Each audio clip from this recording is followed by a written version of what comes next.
नेपालको पूर्वी पहाडी क्षेत्रमा बसोबास गर्ने राई जातिको प्रमुख नाच हो चण्डी अथवा साकेला।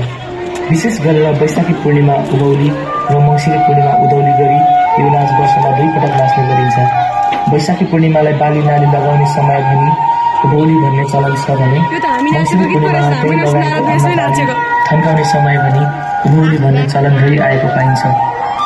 यो नाच नाच्न अगाडि आफ्नो जातिको धामी विजयाले घर देवता 3 ढुङ्गा चुलालाई पूजा गरी तथा कुनै देवी देवताको थानलाई पूजा गरेपछि मात्र यो नाचको सुरुवात गर्ने गरिन्छ।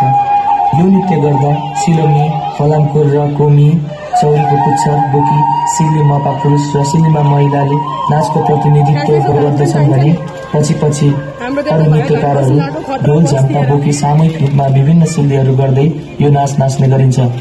प्रस्तुत छ रमाइलो चण्डी साकेला नृत्य।